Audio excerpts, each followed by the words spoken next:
नमस्कार दोस्तों, enlighten Bharat YouTube channel पर आपका बहुत-बहुत स्वागत है। दोस्तों आज जैसा कि आप सबको विदित है, आज 14 अप्रैल है और 14 अप्रैल का दिन जैसा कि डॉक्टर भीमराव अंबेडकर जो कि भारत के संविधान के निर्माता, तो आज बाबा साहब का जन्म दिवस था दोस्तों। और बाबा साहब के जन्म दिवस पर आप जानते हैं कि पूरे भारत में किस तरह का माहौल रहता है। विशेषकर जो पूरे भारत का बहुजन समाज है, जो एससी, एसटी और ओबीसी समाज है। ये कहना बहुत गलत होगा कि जो बाबा साहब भीमराव अंबेडकर है, वो केवल दलितों के मसीहा है। या दलित का मतलब यहाँ पर डिप्रेस्ड जो सदियों से दबाया हुआ है।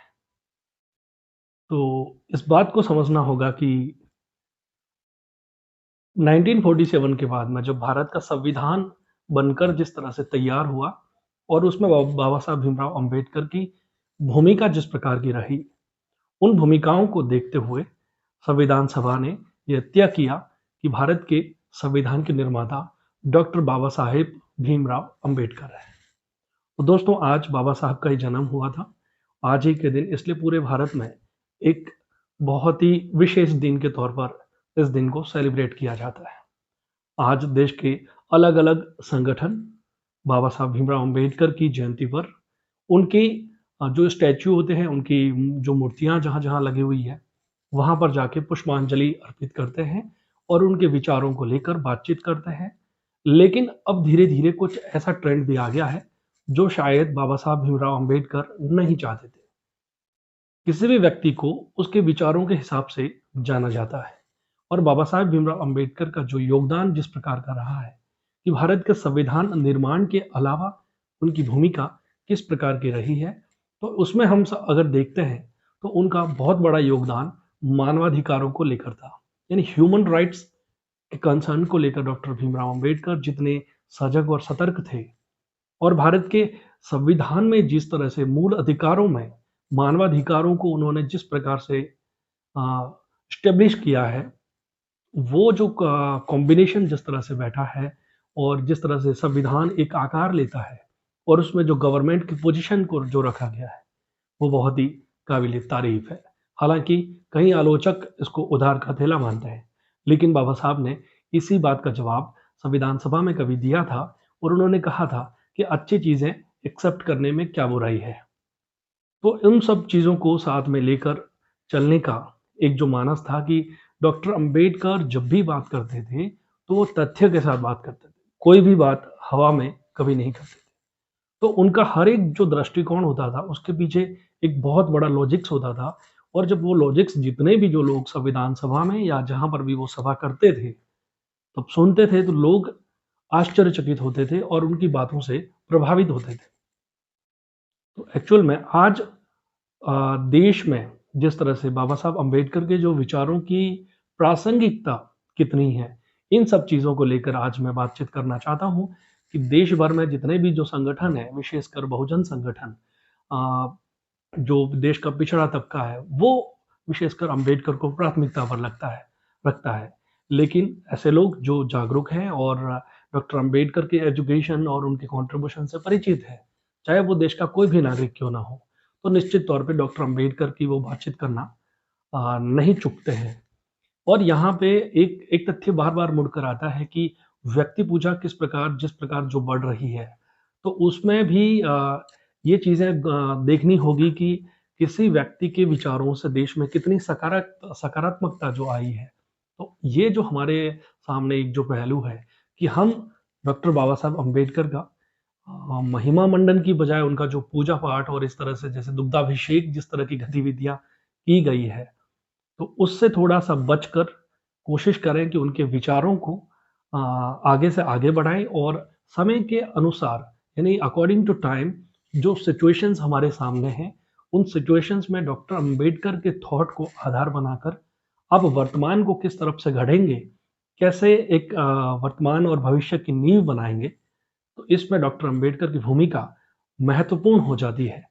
क्योंकि जब भी अगर श्रमिकों की बात आती है, जब भी देश के किसानों की बात आती है, जब भी देश के पिछड़े वर्ग की बात आती है, जब भी देश के सभी नागरिकों के समानीकरण की बात आती है, जब भी महिलाओं के अधिकारों की बात आती है और जब भी देश में जो जितनी भी सामाजिक जो बुराइयां रही है, या नेशनल जो राष्ट्रीय स्तर की नीतियों की अगर बात आती है, चाहे वो कृषि नीतियों की बात है, चाहे वो श्रमिक नीतियों की बात है, चाहे वो डिप्रेस क्लास के साथ में उनके एक्सप्लॉइटे जो उनके खिलाफ जो शोषण होता है, उसके उन्मूलन की बात हो, उनके प्रावधानों की बात हो, तब अंबेडकर को याद किया जाता है। और दोस्तों ऐसा नहीं है कि डॉक्टर अंबेडकर के अलावा और कोई लोगों का कंट्रीब्यूशन नहीं है। भारत के संविधान में पूरी संविधान सभा को इस बात का श्रेय जाता है कि वो भारत के संविधान की निर्माता है। ये बात बिल्कुल सत्य है। लेकिन उस संविधान सभा ने ही इस बात को स्वीकार किया है कि हमारे इस संविधान का पितामह अगर कोई है तो वो डॉक्टर अंबेडकर है। क्योंकि उनकी भूमिका कुछ इस प्रकार रही थी कि जब भी ड्राफ्टिंग कमेटी में जो ड्राफ्ट बनाने की बात आती है, उनके एक्सप्लेनेशन की बात आती है, जब भी तथ्यात्मक रूप से बहुमत साबित करने की जब बात आती है उस संविधान सभा में, तो ऐसा कहते हैं कि जो टोटल जितने भी जो स्पीचेस वहाँ पर बोले गए थे, उसमें मोर देन 7% डॉक्टर अंबेडकर के स्पीचेस का पार्ट है। तो आप देखेंगे कि एक व्यक्ति का संविधान के निर्माण में कितना योगदान है, जबकि संविधान सभा कितनी बड़ी थी, वो आप सब जानते हैं। तो दोस्तों, इस बात को ध्यान में रखना है कि हमें किसी भी तरह से महिमा मंडन की तरफ नहीं जाना है। पूजा पाठ जो बाबा साहब का हम लोग आज कर रहे हैं, एक देवी देवता के समकक्ष उनको तुल्य मानकर, वो एक अलग विषय है। लेकिन आप उनके विचारों पर फोकस करें और उनके विचारों को हम किस तरह से आगे बढ़ा सकते हैं, और वर्तमान समय में जो हमारे सामने चैलेंजेस हैं, उन चैलेंजेस पर मैं निश्चित तौर पर बात करूंगा। वो ये है कि देश में आप देखेंगे कि इतने सारे प्रोग्राम्स होते हैं बाबा साहब अम्बेडकर को लेकर, लेकिन दोस्तों आप अभी भी देखेंगे कि देश में जो जातिगत उत्पीड़न है, यानी किसी व्यक्ति को उसकी जाति के नाम पर उसके साथ क्रूरता बरती जाती है, बेरहमी की जाती है, और मतलब उसकी हत्या तक कर दी जाती है। तो ऐसी घटनाएं देश में अभी भी सामने आती है, और सिलसिलेवार विशेषकर हमारे राजस्थान में हम देखते हैं ऐसी घटनाएं लगातार मीडिया में आ रही है और लोगों का आक्रोश भी देखने को मिलता है। समाज का एक धड़ा जो अंबेडकरवादी जिस तरह से अपने आप को दावा करते हैं और जिस तरह का माहौल देखने को मिलता है और इस तरह की हत्याएं जब होती है, तो अंबेडकरवादी यानी अंबेडकर के विचारों में विश्वास करने वाले युवा और खासकर जो है इस तरह के जो वो साथी हैं, तो उनके मूवमेंट और उनकी भावनाएं जो भड़कती है तो वो आक्रोश करते हैं, और उस आक्रोश से समाज का एक धड़ा जो ये मानता है कि समाज में सामाजिक सौहार्दता बिगाड़ रहे हैं। लेकिन ये बात भी जाननी होगी कि जब जातिगत उत्पीड़न होता है, तब इस तरह के आर्ग्यूमेंट देने वाले साथी कहीं न कहीं बचने का प्रयास करते हैं और वो वहाँ से खिसक जाते हैं। तो ये हमें समझना होगा कि जातिगत उत्पीड़न को किस तरह से रोकें, इसके ऊपर काम करने की ज़रूरत है पूरे देश को। देश के जितने भी जिनके हाथ में इस देश का कानून है। आप ये समझिए कि देश का संविधान केवल संसद के अंदर नहीं है, केवल विधानसभाओं के अंदर नहीं है। उसका इम्प्लीमेंटेशन देश के कोने-कोने तक है।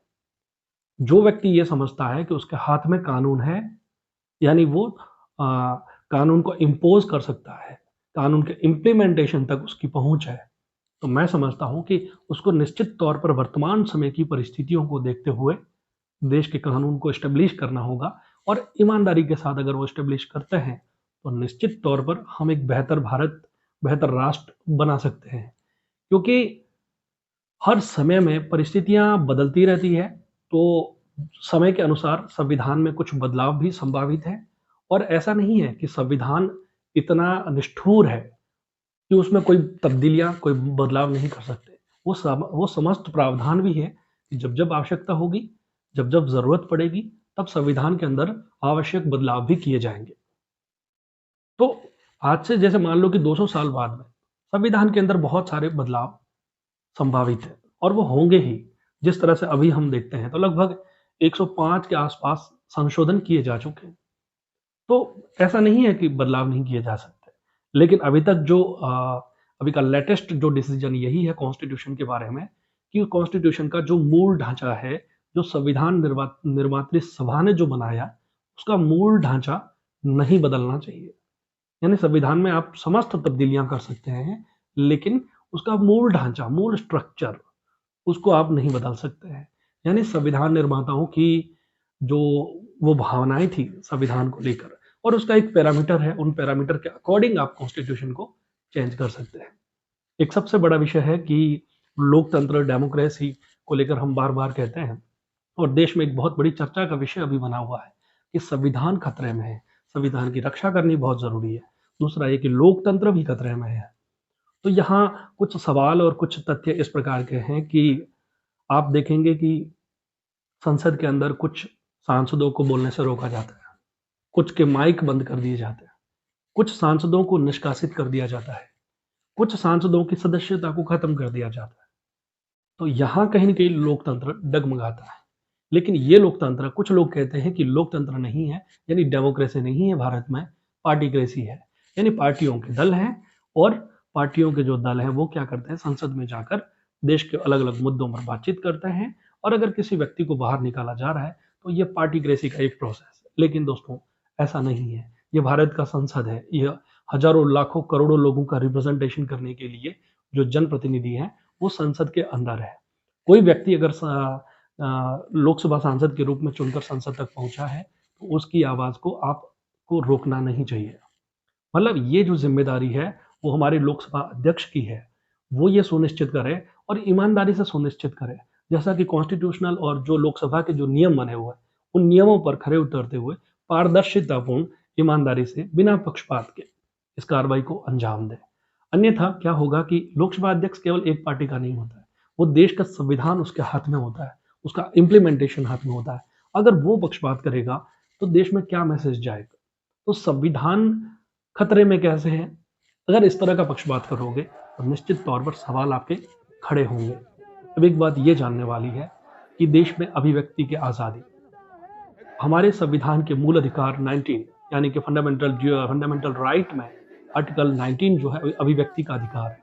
उस अभिव्यक्ति के अधिकार पर फिलहाल आप देखेंगे कि बहुत गंभीर चोटें देखने को मिलती हैं। वो इस प्रकार है कि मीडिया की आज़ादी को लेकर, मीडिया की आज़ादी इस वक्त खतरे में इस प्रकार से है कि जो भी मीडिया कर्मी सरकार के अगेंस्ट बोलने का प्रयास करता है तो उसके खिलाफ कोई न कोई मामला दर्ज कर लिया जाता है। और अभी आपने देखा है कि कई मीडिया कर्मियों के खिलाफ एनएसए की घटनाएं दर्ज हुई है और वो जेल तक भुगती है। 1 साल 2 साल तक वो जेलों में रहे हैं। तो अभिव्यक्ति की आज़ादी को बरकरार रखना भी हमारे संविधान के मूल ढांचे के बराबर है।